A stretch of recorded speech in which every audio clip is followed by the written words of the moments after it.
So hi everybody, I'm going to talk about a bit journalistic skills.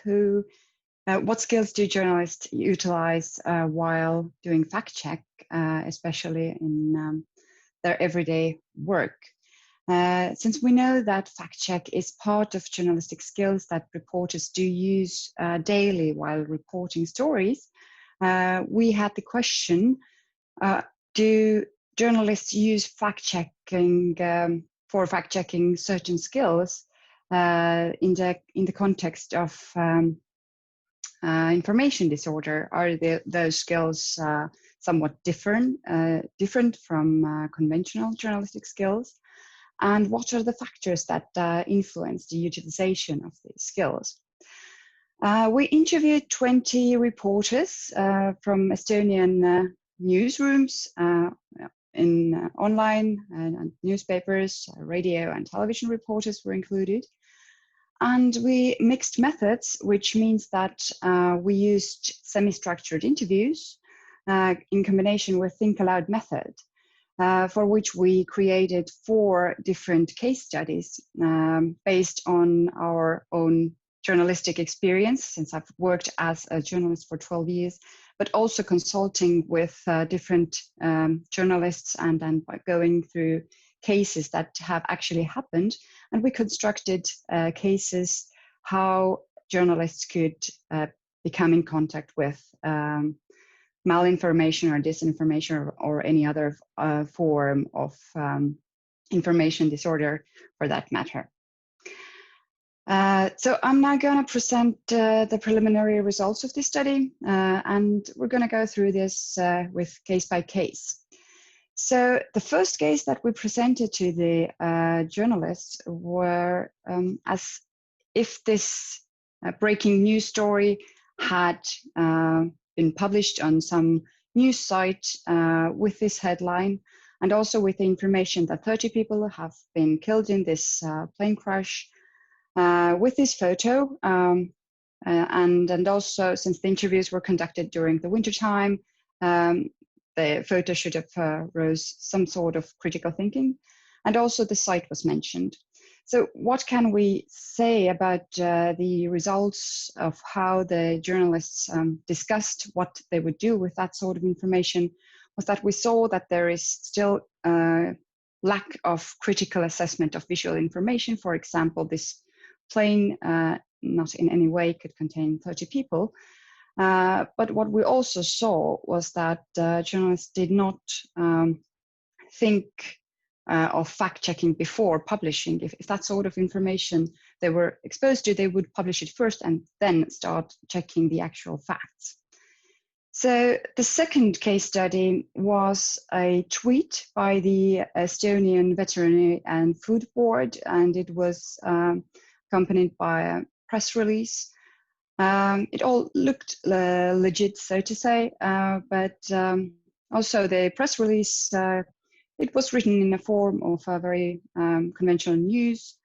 It said that there has been a hazardous bacteria breakout in some Finnish soy products, and also there were some comments by the Finnish food board, and also a very good overview of previous outbreaks of Staphylococcus aureus in history. And yes, this press release was made deliberately in a way that it would be ready to be published. So what we saw from the actual practice of the skills by the journalist was that there was no recognition of the photo manipulation, which regarded the tweet. And there was lack of critical thinking about the information that the tweet and the press release contained.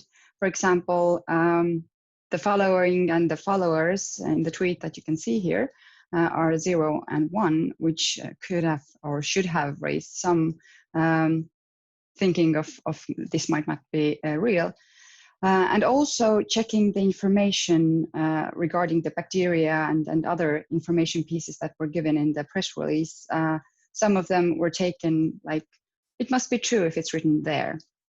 And also one thing that is related to more to competency rather than skill is that there seems to be a blind trust in official institutions, or if it's by the official institution, the Veterinary and Food Board, it must be true because they cannot lie and they are responsible for having or giving accurate information. So a third case was related to a press release from an NGO who had done a survey conducted and which asked the question, are you in favor of same-sex marriage, legalization of the same-sex marriage? And it also contained a very primitive data visualization with a graph, but it was usable also for publishing. So the information was presented in a very easy and ready to publish manner. There was a usable data visualization, but it also required the data literacy, which we must say, journalists all recognize that these figures here do not match, because altogether it gave 104% instead of 100 as it should have. So there was some expression of data literacy shown, but the problem was that overall press release or the origin of the study or the legitimacy of the study was not questioned.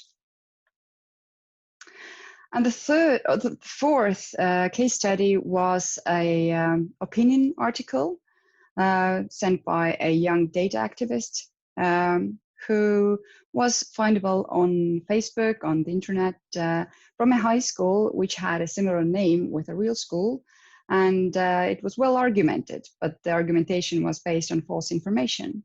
What we saw from the skills and competences side was that the factualness of the story or the responsibility for the accuracy of the facts was put on the author.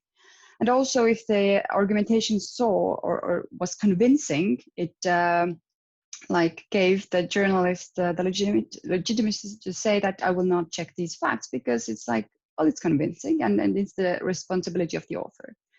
And if the argumentation and the opinion piece overall is on a timely topic, it could be published easily. Although there were some considerations about having that sort of third-party material published.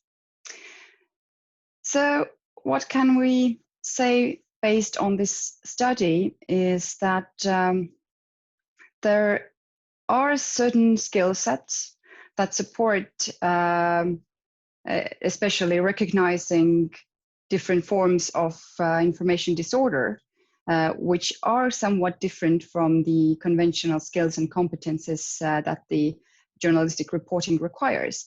However, there seems to be lack of skills on verification of visual information, for example, photo and video manipulation.